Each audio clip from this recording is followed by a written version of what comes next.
اتكلمت كتير عن التطرف والغلو والتشدد الديني اللي بيؤدي لأعمال عنف وإرهاب بيدفع ثمنها الأبرياء من أرواحهم وممتلكاتهم.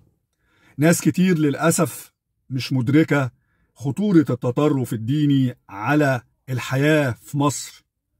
الغلو الديني بيؤدي لكوارث، في أفكار ومعتقدات غلط. ناس طلعت للأسف الشديد قالت لي أنت بتهاجم الدين. استغفر الله العظيم اني اكون بهاجم الدين. انا بهاجم الناس اللي بتفهم غلط الدين واللي بتطوع نصوص علشان تستخدمها في اعمال عنف واعمال ارهاب بيدفع ثمنها كل الابرياء. شفنا بيوت العبادة بتتفجر، شفنا ابرياء بيتقتلوا، شفنا ممتلكات بيتم نهبها، شفنا اعراض بيتم الخوض فيها، شفنا أعراض بتنتهك تحت مسمى أفكار التطرف، وإن الناس بتفتكر اللي بتعمل كده إنها بتنصر دين الله، والدين منهم يبرأ من كده. الأديان السماوية كلها جت بالرحمة وجت بالسماحة والمحبة والسلام. من يومين سياح جايين آمنين دخلوا مصر، خدوا الفيزا ودخلوا في حماية البلد وسلامها وأمنها. ربنا سبحانه وتعالى قال في كتابه الكريم: ادخلوا مصر إن شاء الله آمنين. صدق الله العظيم.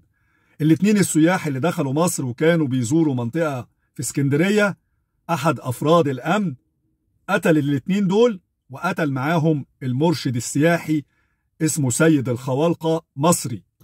الناس جم بلدنا واستأمنونا على أرواحهم وأنفسهم وعرضهم وممتلكاتهم، المفروض يتعاملوا أحسن معاملة. اللي دخل بيتك أو بلدك آمن يجب أن تتم معاملته بالحسنى وبالحماية، مش بالدم والرصاص.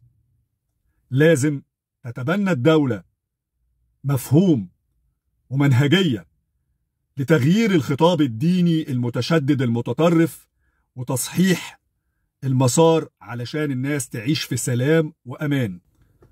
أتمنى إن الناس تستوعب كلامي وإن الناس تفكر فيه بهدوء وتفكر بعقلها، لأن العقل نعمة من ربنا سبحانه وتعالى ميز بيه الإنسان عن كل مخلوقاته.